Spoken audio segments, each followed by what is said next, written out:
You found it. Your home for the best content on your favorite team, the Fighting Tigers of LSU. Do us a favor. Subscribe to the channel. Leave your comments below. Be sure to smash that like button.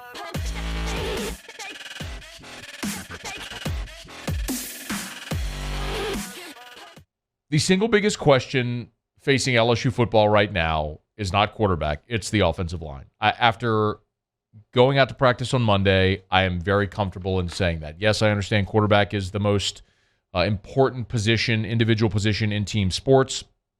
But if you don't have an offensive line that can protect your quarterback or block for your runners, then it's largely irrelevant.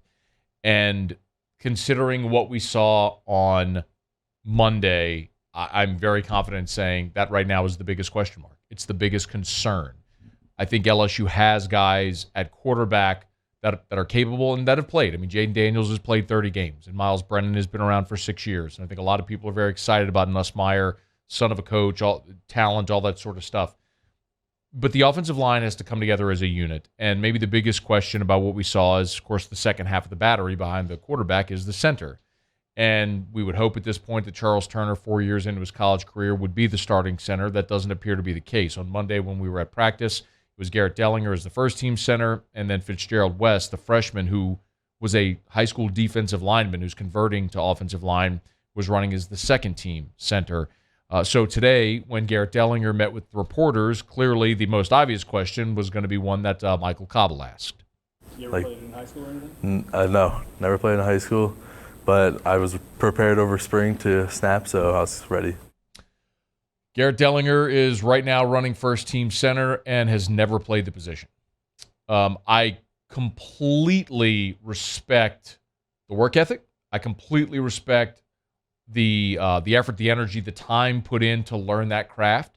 I'll remind you that Liam Shanahan was not a center and played that position for LSU the last 2 seasons, transferring in from Harvard. That was largely out of necessity, though. I remember Liam came on this show, and I asked him about playing center. And I mean, it was just really because Chasen Hines couldn't get the shotgun snap down, and so he moved inside. It's a position he had never played before. Despite playing all over the line at Harvard, had never played center. So transitioning someone to center is not altogether uncommon. We've seen it before, but it's unsettling because the position is so important. I told you that on Monday while we were out there when they were doing like a goal line type drill. The third shotgun snap that Dellinger sent back to Jaden Daniels rolled back there, and that's the big concern. It's not. Are you smart enough to learn all the calls? Are you physical enough to play the position? It's the most important part about playing center. First and foremost is the snap. I mean, you've got to get the quarterback center exchange flawlessly every single time, and that's paramount before you start doing everything else. So here was Dellinger on when he started actually working on snapping the football. So I started snapping around springtime, and I was kind of just snapping on my own, trying to get my own reps in. And then I know once camp started, I was really going at it. So if you remember, spring. So he's known since spring that this is a possibility, and that shouldn't be a giant surprise because if you remember, Brian Kelly going into spring told us that Brad Davis was cross-training 5 players at center. They're working 5 different guys because they knew Charles Turner was one of the guys that was coming back to play that position, but they weren't really settled. So if it was Dellinger, Tremont Shorts, there were 5 guys that were working at center, snapping the football, trying to cross-train to see if they could find some depth at that position. Clearly, it's a position of need. Here was Dellinger today on how Brad Davis has handled cross-training all these guys. Well, he makes sure that when he speaks to one person, everyone's listening. So when he's talking to me, he's making sure every other person that has a chance playing center is listening.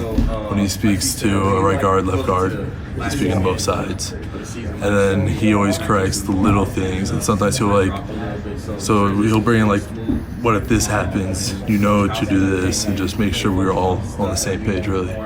One of the other things that Dellinger said today that I thought was very important is that he and every lineman should know part of the reason it's been beneficial to him. And you remember, Dellinger last year as a freshman played on both sides of the line. So he has played in games at multiple spots across the offensive line.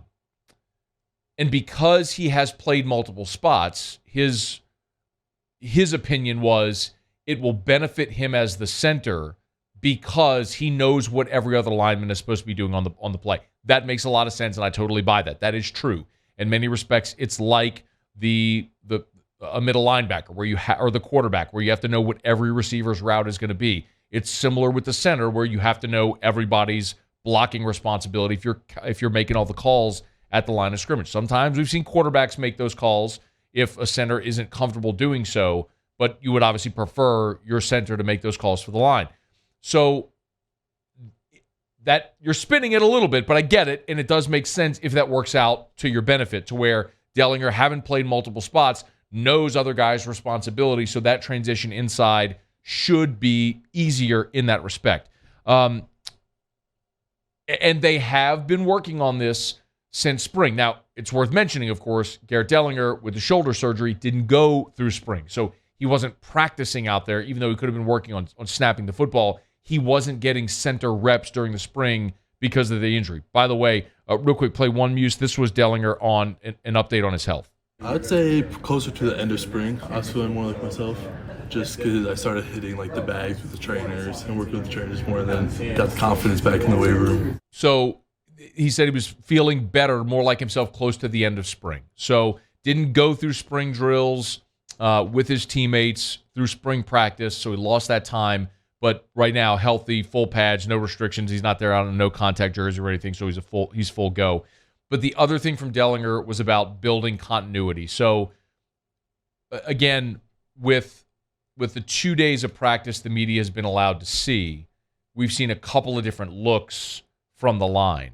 What we saw on Monday was Will Campbell at left tackle, and so far that's been the constant, right? He's been pretty much solidified there at left tackle since 5 practices in the spring or whatever it was.